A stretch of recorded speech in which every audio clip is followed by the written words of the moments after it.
चाहे 90% गोल्ड हो, तो आपको क्या पता लगे?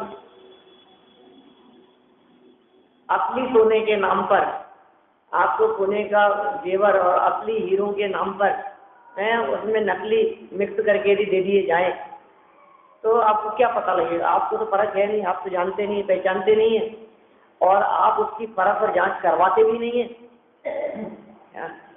क्यों? और आप उसको पहनते भी बहुत कम है, क्योंकि वो तो आपके लॉकर की शोभा बढ़ाता है, ठीक है ना। और आप उसको बेचने वाले भी नहीं है, क्योंकि खरीदने वाले यदि हम हैं तो बेचने वाले समझ लो आप हमारे पोते होंगे, यदि कभी प्रसंग बनेगा तो, नहीं तो बेचने का प्रसंग कभी बनता ही नहीं। आपने अपने लिए खरीदे हुए जेवर गहने कभी खरीदे और कब बेचे उनको, कभी ध्यान मतलब गहराई से विचार करो आप, होता ही नहीं है, ऐसा बनता ही नहीं है। इसलिए उल्टा टाइम आ जाए, लेकिन चांस बहुत कम होते हैं उस चीज को बेचने के।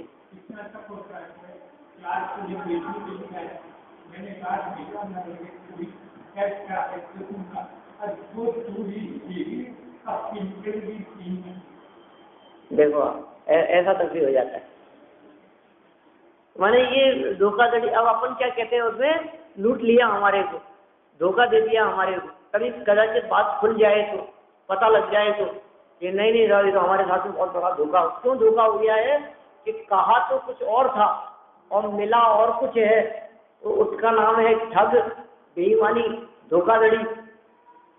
यहाँ कहते हैं कि भैया तुम्हें लौकिक में तो ऐसे ठगों से सावधान रहते भी हो और रहने की शिक्षा भी देते हो अपने घर परिवार वालों को, बच्चों को। देखो दुनिया में लुटेरे बहुत हैं, सावधान रहना, कोई धोखा नहीं दे रहे। बेटा तुम बहुत भोले हो हैं, तुम्हारे को कोई भी व्यक्ति बेवकूफ़ बना देगा, तुम सावधान रहना चाहिए। दुनिया में तो लुटेरे हैं सब, बिजनेस करना आसान काम नहीं है। तुम शुरू करोगे और कोई भी व्यक्ति बेवकूफ़ बना जाएगा, ऊपर से मीठी मीठी बातें करेगा और अंदर में पता नहीं क्या करेगा। माल दिखाते और कुछ है और भेजते और कुछ है। बहुत सावधान रहना इसमें। वहाँ कितने चतुर हैं हम। यहाँ मोक्ष मार्ग में दिगंबर संत मुनिराज हमारे को ये शिक्षा दे रहे हैं, उपदेश दे रहे हैं कि भैया विषय चोर बहु फिरत है, संयम रतन संभाल। अपने संयम रूपी रत्न को संभालना, क्योंकि पंचेंद्रिय विषय भोगों रूपी जो चोर हैं, पंचेंद्रिय विषयों के माध्यम से ये लुटेरे तेरी ज्ञान निधि को, तेरी अंतरंग संपदा को लूट लेंगे। बहुत अलर्ट रहने की जरूरत है। सोते नहीं है मुनिराज, नींद नहीं आती है। ये कैसे आए नींद, ये बताओ मुझे, कैसे आ सकती है नींद? कहीं कोई व्यक्ति कहीं रत्न लेकर के सफर कर रहा हो एक स्थान से दूसरे स्थान पर, बहुत बहुमूल्य रत्न है, उसको नींद कैसे आ सकती है? वो असावधान कैसे हो सकता है? तो जिन मुनिराजों के पास में संयम रूपी रत्न है, ज्ञान चारित्रादि रूपी निधियां जिनके पास में है, सम्यक दर्शन, सम्यक ज्ञान, सम्यक चारित्र रूपी रत्न जिनके पास में है, तो कैसे नींद आ जाएगी, कैसे सो लेंगे? बहुत सावधान रहते हैं, बहुत सतर्क रहते हैं। ये कह रहे हैं विषय सुख का पोषण करने वाले वो ठग के समान है, उनसे सावधान रहना। और कौन है ऐसे विषय सुख का पोषण करने वाले? कि आपके घरों में आने वाली मैगजीन, न्यूज़पेपर, टीवी सीरियल, ये जो पिक्चर है, ये सब क्या है? हाँ, ये लुटेरे हैं। मैंने आप इनसे सावधान रहना, क्योंकि ये आपको सुख के नाम पर दुख देने वाले हैं। ठग मतलब कौन? ठग का मतलब, लुटेरे मतलब कौन? कि अच्छी चीज के नाम पर खोटी चीज देने वाले, यही होता है ना ठग का अर्थ। असली के नाम पर नकली दे देने वाले, धोखे से गलत चीज दे गए, ठग लिया हमारे। कैसे ठग लिया? अरे दिखाई तो था इतना ऐसा और दे दिया इतना हल्का माल, ठग लिया इसने। तो घर पे आए थे कोई, ठग के चले गए हमारे किसी भी नाम पर। ऐसे ही कह रहे हैं विषय सुख रूपी जो लुटेरे हैं, ये लुटेरे भी ऐसे ही है। दिखाएंगे आप, अरे बड़ा मजा आएगा, बहुत आनंद आएगा आपको। पंचेंद्रिय विषय भोगों को भोगने में बहुत आनंद आएगा, बहुत मजा आएगा। ऐसा कह करके उन पंचेंद्रिय विषयों की तरफ आकर्षित करने वाले ये लुटेरे जगत में बहुत फिरते हुए दिखाई देते हैं। जो व्यक्ति इसमें सावधान नहीं होते वे लोग अपनी ज्ञान और सुख चैन रूपी निधि को लुटा देते हैं, और तब में ज्ञान रूपी निधि लुट करके एक इंद्रिय पर्याय की प्राप्ति हो जाती है। हमने पढ़ी थी पीछे, कल परसों की पंक्ति आई थी। एक इंद्रिय पर्याय में चला जाता है, निगोद में चला जाता है, ज्ञान निधि लुट गई, अब समझ नहीं है, अब विवेक नहीं है, अब हिता इसका विचार नहीं है, कैसे सुखी हुआ जा सकता है ऐसी बुद्धि नहीं, कैसे हो गया ये सब कि लूट लिया गया।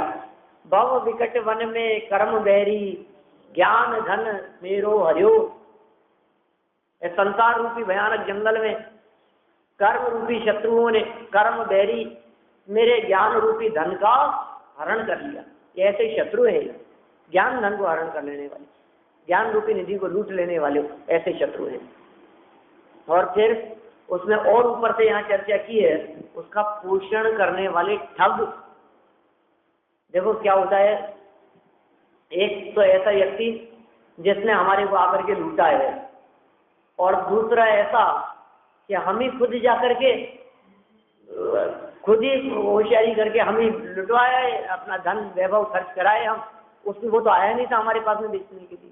दो तरह के लोग होते हैं, एक तो हमारे घर में घुस गया सफाई के बहाने है कि आपके जेवर की सफाई करेंगे, बिल्कुल चमका देंगे, और चमकाने के बहाने उसको घिस दिया, उसको बदल दिया, उसको पानी तेजा, जो कुछ भी किया। तो एक तो ऐसे ठगों को तो सब ठग मानते हैं, और ऐसे ठग को तो पकड़ने का प्रयास भी करते हैं, और हम भी कोशिश करते हैं कि वो कहीं पकड़ में आ जाए। एक बार वो जो ऐसा बेवकूफ बना के गया है ना, वो पकड़ में आ जाए, फिर देखो आप। लेकिन कुछ दूसरे प्रकार के ठग ऐसे होते हैं जो ठग जैसे दिखते नहीं है, जो लोग अच्छे शोरूम खोल करके बैठे हैं, क्या 200 रुपए की चीज, और 200 रुपए की चीज के 2000 रुपए आप हंसते हंसते उनको जाकर के दे आएंगे, और 50% डिस्काउंट। मैंने सोचिए आप कैसा, और 50 + 50%, 75% डिस्काउंट, 90% डिस्काउंट गजब हो गया। तो इसका मतलब जब डिस्काउंट नहीं दे रहे थे तब क्या कर रहे थे, है? जब डिस्काउंट नहीं था उस समय क्या स्थिति थी। वो जो लूटने वाले हैं वो हमारे को साहूकार दिखते, ख्याल में ये बात। तो दो प्रकार के ठग हो गए, एक ऐसा जो ठग है, और दूसरा ऐसा ठग है और ठग जैसा दिखता है, और दूसरा ऐसा जो ठग तो है लेकिन ठग जैसा दिखता नहीं है। कौन ज्यादा खतरनाक है? जो दिखता नहीं। ये विषय सुख, पंचेंद्रिय विषयों में आनंद मानना, ऐसा आनंद मान करके हम पहले ही लूट रहे, पहले ही बर्बाद हो रहे हैं, समझ लो आप।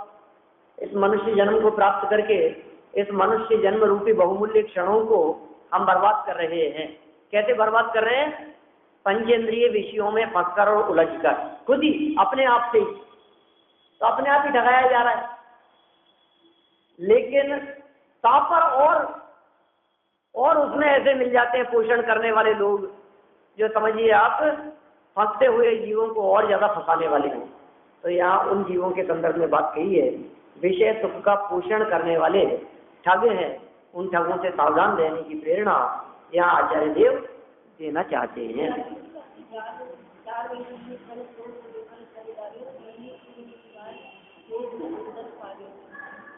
हाँ, ये है ना कहीं की पंक्तियां सुनिए,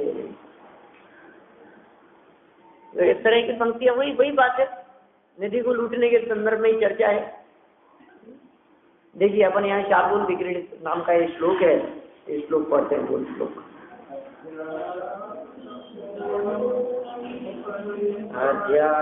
अध्यायपूर्वनम भट परे नारी कटी कोटरे व्यापृष्टा विषय पतंति करिण चूडार पाते यथा रोचे प्रीतिकरीं जनस्य जननीं प्राजन्मभूमिश्चयो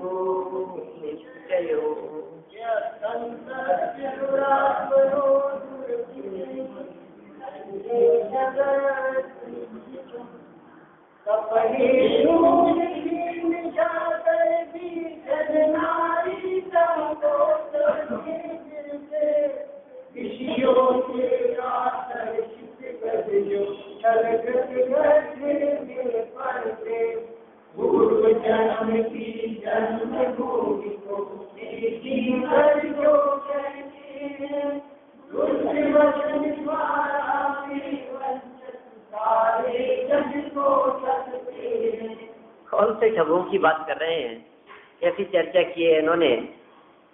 देखिए कि कौन से लोगों की बात की है। बात तो की है बहुत उत्कृष्ट स्तर से, माने मुनि होकर के भी, साधक होकर के भी, जगत से विरक्त होकर के भी, तप हेतु विपिन जाकर भी, माने तप के लिए जो जंगल में चले गए थे, तप के लिए जो वनवासी हो गए थे तपस्चरण करने के लिए, वहां जाकर के भी जन क्या कहते हैं, जो जन नारी कटि कोचर में गिरते, क्या स्त्रियों के प्रति मोहित होकर के भ्रष्ट हो जाते हैं और विषयों से आकर्षित, पंचेंद्रिय विषय भोगों से आकर्षित होते हुए हाथी के समान छल से ग्रसित गड्ढे में जाकर के गिर जाते हैं। कैसी चर्चा की है उन लोगों के लिए, उनकी चर्चा कर रहे हैं। मान लीजिए हाथी को गड्ढे में जिस तरह से गिर जाता है, फंसाने के लिए बहुत बड़ा गड्ढा कर लिया गया और कपट से हथनी वहां खड़ी कर दी गई। उस गड्ढे को ऊपर से घास से ढक दिया गया। ऐसे कपट से, ऐसे छल से उस हाथी को स्पर्शन इंद्री के लोभ और भोग के से आकर्षित होकर के और गड्ढे में जाकर के गिरना पड़ा। तो गड्ढे में आकर के गिर गया। विषयों से आकर्षित गज ज्यों, पंचेंद्रिय विषयों से आकर्षित हाथी जिस प्रकार छल से कृत, छल से बनाए गए, धोखे से बनाए गए गड्ढे में जाकर के पड़ जाते हैं। धोखा है, धोखा जाल है।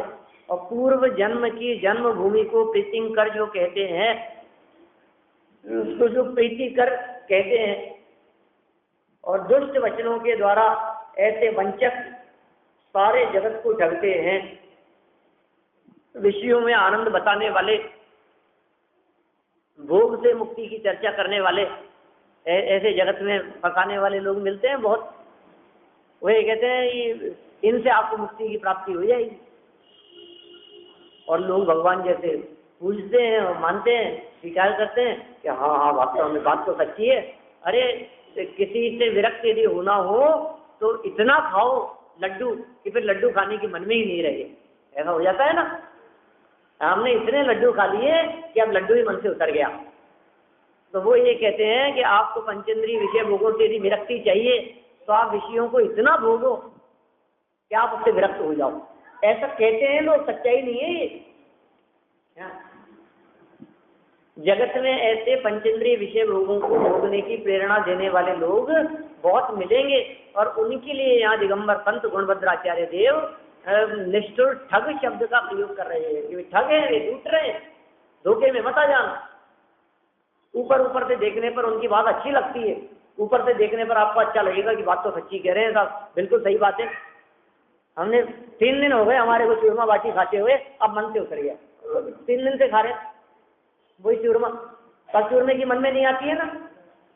ऐसे उदाहरण दे करके ऐसा माया जाल आपके सामने बिछाएंगे कि देखो देखो हाँ बहुत बढ़िया है, लेकिन भाई साहब ऐसा नहीं है।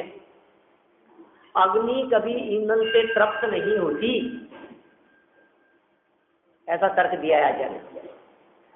अग्नि में कितना ईंधन डाले कि वो अग्नि तृप्त हो जाए, पेट भर जाएगा अग्नि का, कब होगा ऐसा?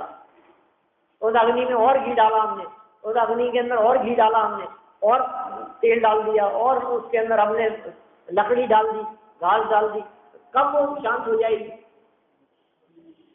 कितना डालते जाएं? अरे टनों मनों अरबों खरबों की संपत्ति भी यदि उसके अंदर लाला करके स्वार करती जाए तो वह अग्नि शांत नहीं होगी कभी, क्योंकि अग्नि कभी भी तृप्ति को प्राप्त नहीं होती है ईंधन से। उसी तरह से ज्यों ज्यों प्रभुवर जलपान किया त्यों त्यों तृष्णा की आग जली। कैसी पंक्ति है, पूजा की पंक्ति है। ज्यों ज्यों प्रभुवर जलपान किया त्यों त्यों तृष्णा की आग जली।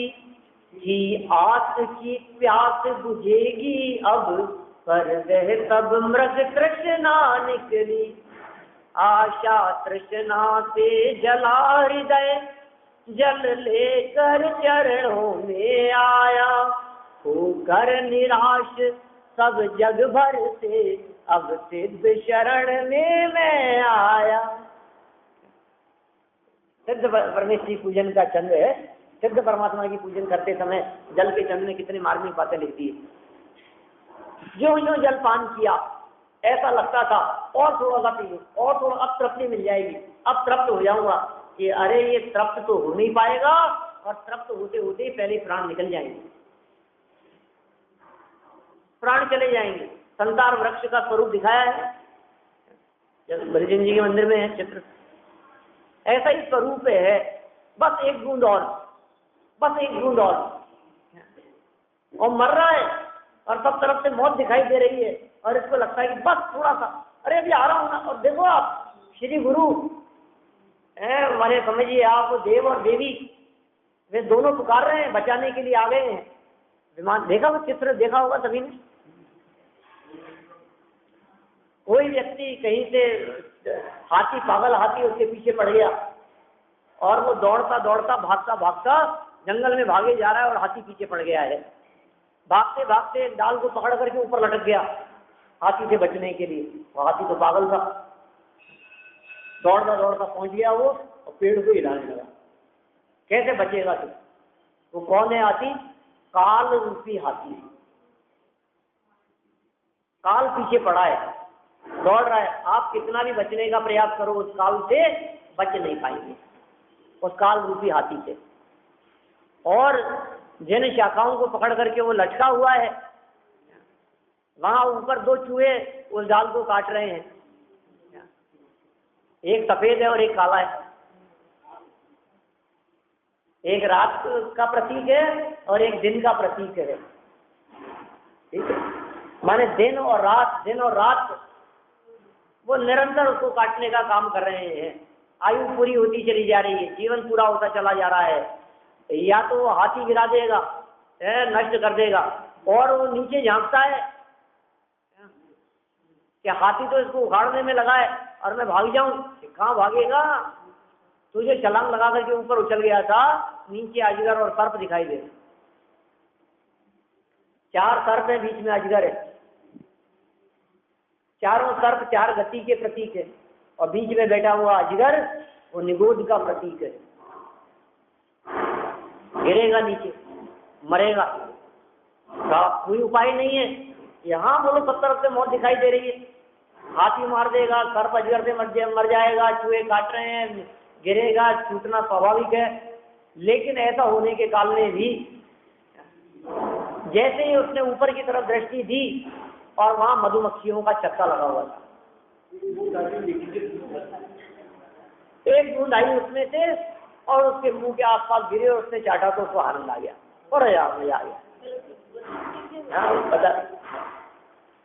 आनंद आ गया उसके अंदर। अब देखो आप, वो विषय सुख है, सब तरफ से मौत दिखाई दे रही थी और फिर ऊपर से मधुमक्खियां आकर के चौंकने वाली चैंकती रहती है। कौन? के परिवारजन, इष्ट मित्रादिक, ये चैंटने का काम करते हैं, चोंटते रहते हैं। कभी कुछ तकलीफ, कभी कुछ तकलीफ, कभी किसी का कुछ, कभी किसी का कुछ। अरे खुद की परेशानी होते तो परेशान है ही। अब बेटा बीमार पड़ गया है, पोते के ये हो गया, उसको लेकर के भाग रहे हैं, इसका ये हो गया। कितना परेशान रहता है परिवार के चक्कर में। खुद की परेशानियों से परेशान और पारिवारिक परेशानियों से भी परेशान।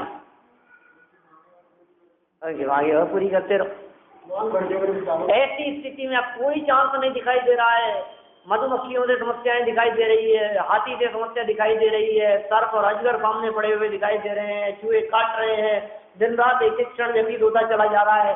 अरे मरना ही है, हाथी कितनी देर और रोकेगा, उखाड़ के फेंक देगा। और चूहे काट रहे हैं तो और कितना समय लगेगा, पता नहीं कब गिर जाए, बचने का कोई चांस नहीं है। ऐसा होते हुए भी, ऐसा प्रसंग बनते हुए भी, हमारा जीवन कब पूरा हो जाए, ऐसी परिस्थिति होते हुए भी उधर से गुजरता है एक और विमान, और उस विमान में बैठे हैं देव और देवी। देवी विनम्र होकर के कहती है देव से, अरे बचा लो इसको। देव कहता है, अरे नहीं नहीं नहीं बचेगा, तुम चलो अपने काम के साथ डिस्टर्ब। कि नहीं नहीं, करुणा बुद्धि करके वो देवी कहती है कि नहीं नहीं मैं कह रही हूँ, चलो तुम नहीं मानती हो तो अपना काम छोड़ करके अपन उसको बचाने के लिए रुक जाते हैं। और वहां जाकर के दोनों ने पुकारा उसको बचाने के लिए। देखो कितना उत्तम अवसर आ गया है, कितना अच्छा अवसर मिल गया, कितना अच्छा चांस मिल गया। बचने के पूरे चांस दिखाई दे रहे हैं, क्योंकि हाथी से भी बच जाएगा, सर्प अजगर से भी बच जाएगा, चूहों से भी बच जाएगा, सब तरह की समस्याओं से बिल्कुल निवृत्ति मिल जाएगी उसको, और बिल्कुल अधर का अधर को देव विमान में बैठा करके इसको पार लगा देंगे। लेकिन ये कहता है बस एक बूंद और, आ जाऊंगा भी, आ रहा हूं बस थोड़ा सा और फिर क्या होता है, एक एक बूंद के चक्कर में खत्म, तो बच ही नहीं पाता है। ये स्थिति कहती है उस विषय में आनंद मानने की कल्पना है। हमें आनंद आ रहा है, हमें अच्छा लग रहा है, हमें मजा आ रहा है, उस विषय में जो आनंद आ रहा है, आचार्य देव कह रहे हैं कि ठगने का काम कर रहे हैं, तेरे को पता नहीं है, तेरे को दूसरी चीजें दिखाई नहीं दे रही। ज्यों ज्यों प्रभुवर जलपान किया, जलपान शब्द है कि रसपान शब्द? जलपान ही है, रसपान भी। ज्यों ज्यों प्रभुवर रसपान किया, त्यों त्यों तृष्णा की आग जली। जैसे जैसे सेवन करता रहा, वैसे वैसे तृष्णा की आग और अधिक बढ़ती चली गई। मानो पावक में घी डाला, सोचा करता हूँ भोगों से बुझ जावेगी इच्छा ज्वाला। परिणाम निकलता है लेकिन मानो पावक में घी डाला। मैं सोचता हूँ, मैं सोचा करता हूँ, और मैं क्या सोचता हूँ, लोग कहने वाले भी ऐसे ही मिल जाते हैं, उपदेशदाता ऐसे ही मिल जाते हैं, सिखाने समझाने वाले। अरे तुम देख लो, एक बार कोई पिक्चर एक बार देख लो, दोबारा देखने की मन में आती है क्या? भाई एक बार देख ली खत्म, बस तुम देख लो तृप्त हो जाओगे। तो सब भोगना चाहिए। अरे दुनिया में आए हो तो खूब भोगो, सब तरह से, ठीक है ना। लत किसी की भी नहीं होनी चाहिए और शौक सब पूरे करने चाहिए, ऐसा कहते हैं लोग दुनिया में, है ना। सब शौक पूरे होने चाहिए आपके। अरे भाई साहब, वो छूटना आसान काम नहीं है। क्यों? क्योंकि वो सब मीठे जहर के समान है, अंदर ही अंदर हमारे संपदा का घात करने वाले होंगे, और स्थिति ऐसी होगी मानो पावक में घी डाला। मैं तो कई बार कहता हूँ ऐसा कि भूख मिटाने का उपाय भोजन करना नहीं है, मिटती नहीं।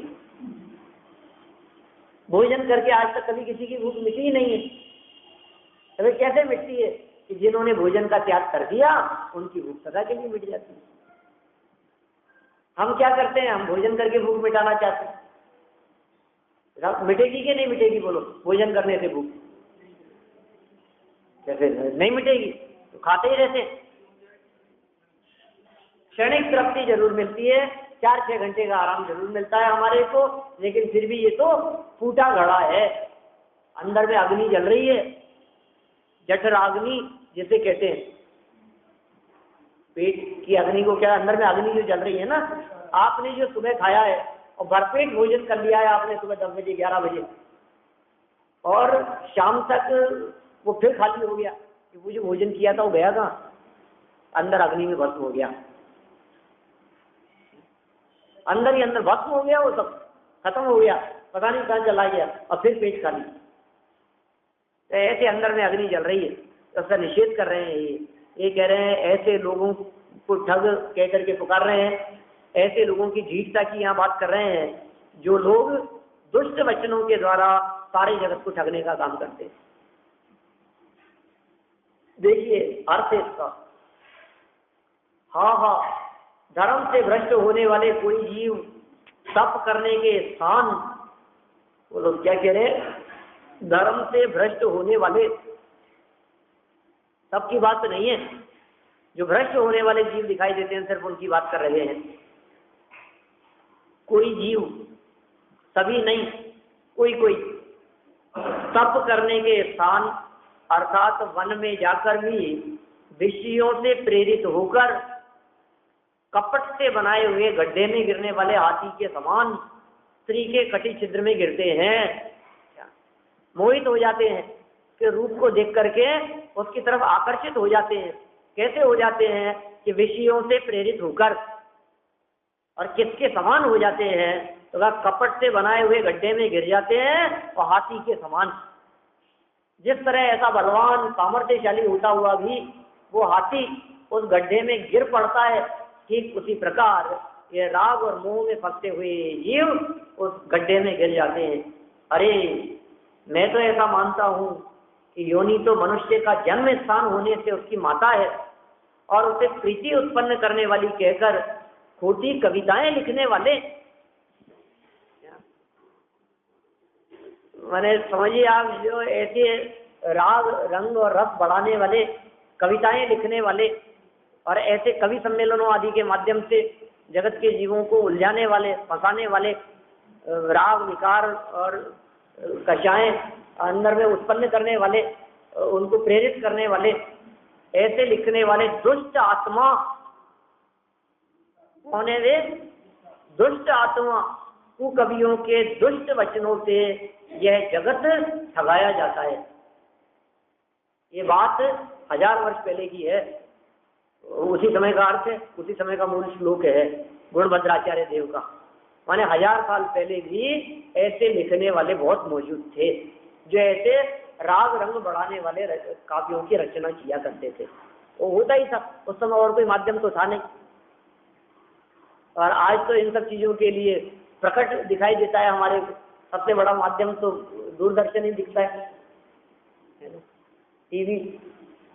मैंने समझिए आप, कितना स्पष्ट शब्दों में राग बढ़ाने वाले, अनेक प्रकार से जीवों को आकर्षित करने वाले, विषयों का पोषण करने वाले टीवी सीरियल्स, सीडी, कैसेट्स, समझिए आप, ये ऐसे संगीत, ऐसा म्यूजिक और ऐसे उनके शब्द, ये कह रहे हैं ये सब फंसाने वाले हैं, ये सब ठगे हैं। आप सोचिए यदि ये न्यूज़पेपर मैगजीन अभी कहा ही था, मैंने प्रारंभ किया था उसमें, मुझे लगता है जब उनके लिए ही, जो ऐसे कविताएं लिखने वालों के लिए दुष्ट आत्मा को कवि कह करके उनके द्वारा जगत ठगाया जाता है, ऐसे शब्दों के प्रयोग आचार्यों ने किए हैं। यदि वे आचार्य आज के समय को देख करके लिखते तो क्या लिखते? सर पकड़ लेते, कहते हमारे पास तो कोई शब्द नहीं है, क्या लिखे इनके बारे में। तो सारा जगत मान लो कुएं में पड़ा है, पूरे कुएं में ही भांग पड़ी है। किसको समझाएं, किसको सिखाएं, किसको उपदेश दे दें, क्या कहें? सारा जगत ही ऐसा दिखाई देता है, कदम कदम पर ऐसा दिखाई देता है, चौराहे चौराहे पर पोस्टर लगे दिखाई देते हैं। अब क्या, कहाँ तक आप बचेंगे? इसलिए अपना लोटा छान करके पी लो, यही सावधानी का काम है, समझदारी नहीं है। तो जो क्या करते हैं यदि वो इस जमाने में होते तो कैसे वर्णन करते? उस जमाने में उन्होंने इतनी बातें कह दी। आप देखिए, आज के 40 साल 30 साल पहले बनी हुई पिक्चर और आज की बनी हुई पिक्चर, आपको जमीन आसमान का अंतर मिल जाएगा। 30-40 साल पहले की पिक्चरों को यदि आप देखो तो उसमें जो एक सभ्यता, शालीनता और उस संगीत में भी जो कुछ बात होती थी, कुछ न कुछ उसके माध्यम से संदेश होता था या कुछ उसका अर्थ होता था, कुछ मतलब होता था। आज के समय में वो सब चीज धाम धूम है, कोई अर्थ ही नहीं है, कोई मतलब ही नहीं है, कोई बात समझने की कुछ है ही नहीं उसके अंदर। जो ड्रेसअप जो होता था उस समय का और आज का, मतलब बहुत अंतर है। माने कोई व्यक्ति ने पिछले 20 साल 30 साल से यदि पिक्चरें नहीं देखी हो और वो यदि आज पिक्चर देखे तो माथा पकड़ ले अपना, शर्मसार हो जाए, ऐसे हैं। और लेकिन क्यों नहीं होते हैं? इसलिए नहीं होते हैं आज के लोग, क्योंकि वो देखते देखते हैबिचुअल, उनको कुछ ऐसा लगता ही नहीं है कि इसमें तो ये तो नॉर्मल बात, इसमें क्या है, इसमें क्या बात है। अनुशासन भी था। फिर देखिए उन्हीं सब बातों के संदर्भ में ऐसी बातें कही है। 400 वर्ष पहले उन्होंने लिखा जैन शतक में, राग उदय जग अंध भयो सहज सब लोगन लाज गवाई, सीख बिना नर सीख रहे विषयादिक भोगन की चतुराई, तापर और रचे रस काव्य का कही है दिन की निठुराई, अंध असुजन की अखियन में झोंकत है रज राम दुहाई। जैन शतक में कहते हैं क्या लिखा है उन्होंने, राग उदय जग अंध भयो, राग का उदय हो जाने से सहज ही ये सारा जगत अंधा हो गया है, सहज ये सब लोगों ने लाज गंवाई, लाज शर्म तो कुछ बची ही नहीं है आज के समय में, ठीक है ना। जो पहले पर्दा पसंद चला करती थी, समझ लो आप, जो पल्ला घूंघट जो हुआ करता था वो तो है ही नहीं आज के जमाने में, वो तो पता नहीं कहाँ चला गया, ठीक है ना। तो सहजे सब लोगों ने जाने कहाँ चला गया वो, तो क्या बहुत कम है साहब, लेकिन अब धीरे धीरे कहाँ जाता जा रहा है, हम तो उसकी बात कर रहे हैं। राग उदय जग अंध भयो सहजे सब लोगों ने लाज गंवाई, और सीख बिना नर सीख रहे, बिना सिखाए हुए, बिना उपदेश दिए हुए, बिना ट्रेनिंग दिए हुए ही सब लोग पंचेंद्रिय विषय भोगों की चतुराई सब समझते हैं, सब जानते हैं, किसी को कोई सिखाने बतलाने समझाने की जरूरत नहीं है। लेकिन कवि क्या कहते हैं, तापर और रचे रस काव्य, उनमें और अधिक रस काव्यों की रचना करने वाले का कही है तिनकी निठुराई, उनकी निष्ठुरता के बारे में हम क्या करें। सारा जगत पंचेंद्रिय विषय भोगों के प्रति वैसे ही आकर्षित है, और फिर उनमें भी ऐसे रस काव्यों की रचना करने वाले झोंकत हैं रज राम जुआई, किसके निगाह में, कि अंध असूजन की अखियन में झोंकत है रज राम, जिनको पहले ही दिखाई नहीं देता, असूजन है, अंध है, और थोड़ा बहुत कुछ कदाचित दिखाई देने का चांस हो, कुछ रोशनी, कुछ प्रकाश, कुछ ऐसा हो, तो उनकी आंखों में भी धूल झोंकने का काम करते हैं। ये क्या कहिए तिनकी उनकी निष्ठुरता के बारे में हम और क्या कहें।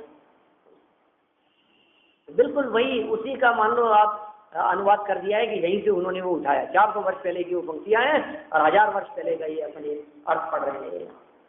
ये मूल श्लोक है जो आचार्य ने लिखा है। तो कैसी चर्चा की है, सावधान रहना भैया, जगत में तो ऐसा ही है, घर से बाहर निकलोगे तो फंसने उलझने के चांस बहुत हैं। देखिए आज का भावार्थ पढ़ते हैं, उडरमल जी ने इसी की व्याख्या की है, नीचे पूरा करते हैं अपन इसको। जिस प्रकार वन में स्वाधीन विचरण करने वाले हाथी को पकड़ने वाले लोग कपट से गड्ढा खोदकर उसे ढक देते हैं। स्वतंत्र स्वाधीन विचरण करता है हाथी, जंगल में विचरण करता है, उसे पकड़ना आसान काम नहीं है। किसी मनुष्य गति के व्यक्ति की, किसी मानव की ये हिम्मत नहीं है, ऐसी सामर्थ्य, इतनी ताकत नहीं है कि वे किसी हाथी को पकड़ सके।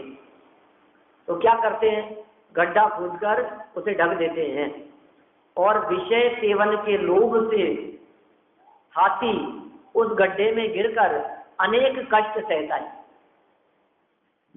कष्ट सहता है, महीनों तक उसको भोजन नहीं देते, कई महीनों निकल जाते हैं, 5-5, 6-6 महीने तक, 2-2, 4-4 महीने तक एक टुकड़ा नहीं देते उसको खाने, एक घास भी नहीं देते। माने जितना उसको ताकत आजमाना था निकलने के लिए सब आजमा लिया उसने, सारे प्रयास कर लिए निकलने का प्रयास करने के लिए। खूब चिल्लाता है, भागता है इधर उधर, थक हार करके 1 दिन हो गया, 2 दिन हो गए, 3, 4, 5, 15, 20, 25 दिन, महीना, 2 महीना, 4-4 महीने, 6-6 महीने, कुछ नहीं, और पड़ा है उसी गड्ढे में भूखा प्यासा।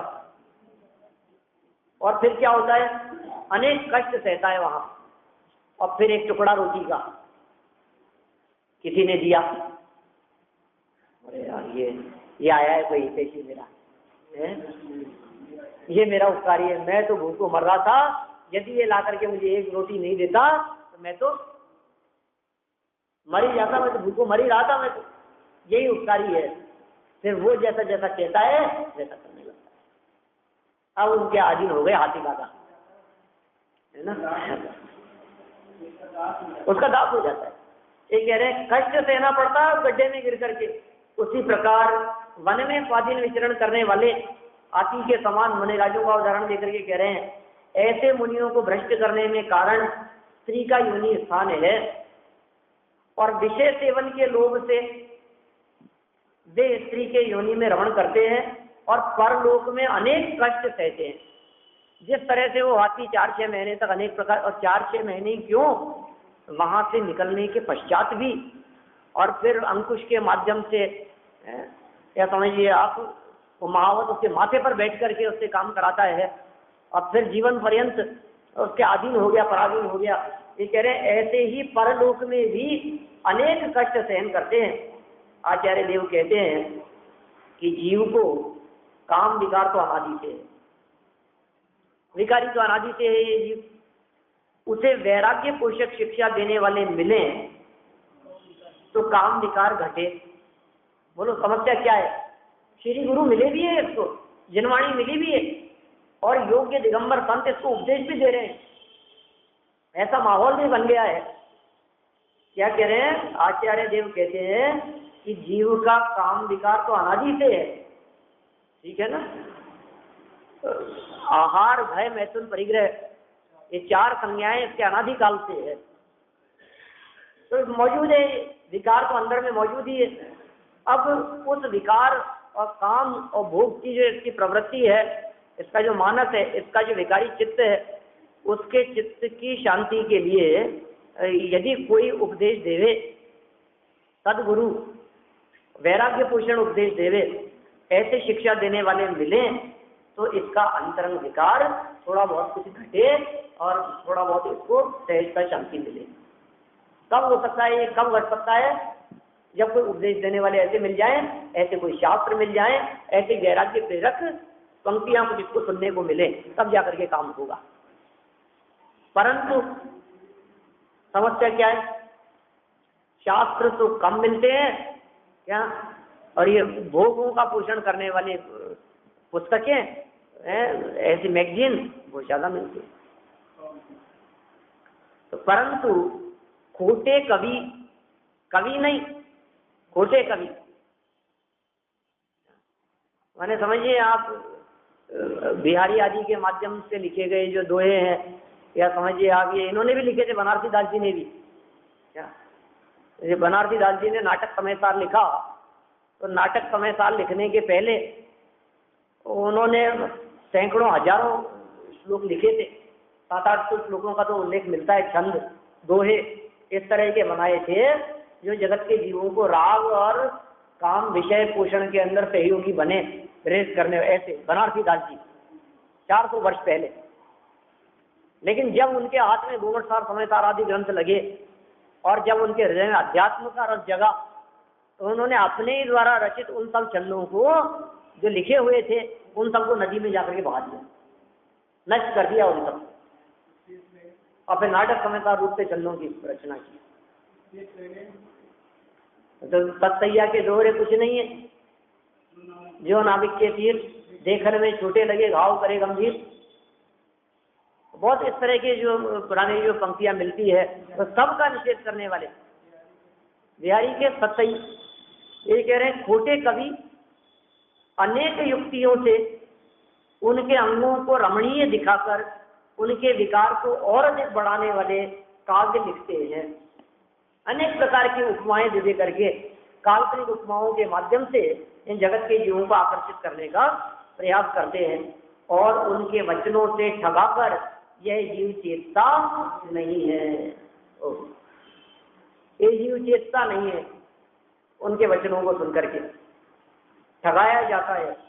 अरे इन कुकवियों की ढीठता तो देखो, जिस योनि स्थान में अपना जन्म हुआ उसी को हमने योग्य बताते हैं, इसलिए उनके बहकावे में आकर स्त्री की योनि में राग मत करो, रागी होने पर महाकष्ट पाओगे। यहाँ ऐसी शिक्षा दी जा रही है। ये देखो, ये नीचे लिखा है, ये तो छंद 1 नंबर पॉइंट देकर के। ऊपर था क्या कहीं 1 नंबर, अपन ने पढ़ाई नहीं। भूधरदास जी का बोल लिया, वैसे मुझे याद था पहले से, अभी सुनाया था ना मैंने। 1 नंबर पंडित भूधरदास जी। हाँ, ये भावार्थ में नीचे से 5वीं लाइन में लिखा है। उनके विकार को और अधिक बढ़ाने वाले काव्य लिखते हैं। उनके संदर्भ में पंडित भूधरदास जी ने भी निम्न चंद में यही भाव व्यक्त किया है। राग उदय जग अंध भयो जे सब लोगन लाज गवाई, सीख बिना नर सीखत है विषयादिक भोगन की चतुराई। तापर और रचे रस काव्य कहा कहिए दिन की निचुराई, अंध असुजन की अखियन में झोंकट है रज राम दुआई। अपने आप करिए इसका। राग के उदय में सारा जगत अंधा हो गया है, मोह के उदय में अंधा हो गया है, काम भोग के उदय में अंधा हो गया है। सारे जगत के लोग सहज ही लाज गंवा बैठे हैं और बिना सीखे ही, सीख बिना सिखाए नर मनुष्य सीखत बिना सिखाए ही सीखे विषयादिक भोगन की चतुराई, पंचेंद्रीय विषय भोगों को भोगने की चतुराई सीखे हुए हैं। और उस पर भी और रचे रस काव्य, उन पे भी जो रस काव्यों की रचना करते हैं, राग बढ़ाने वाले रस और काव्यों की जो रचना करते हैं, कहा कहिए तिनकी निठुराई, उनकी निष्ठुरता के बारे में क्या कहा जाए। जो स्वयं अंधे हैं, असूजन हैं, उनकी आंखों में भी मानो वो झोंकते हैं, राज्य धूल झोंकने का काम करते हैं राम दुहाई। इस तरह से यहाँ विषय सुख का पोषण करने वाले ठग और उनसे बचने की कुछ प्रेरणा दी गई है, जिसकी चर्चा अपन देखी। शेष चर्चा कल।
लोग भाई शायद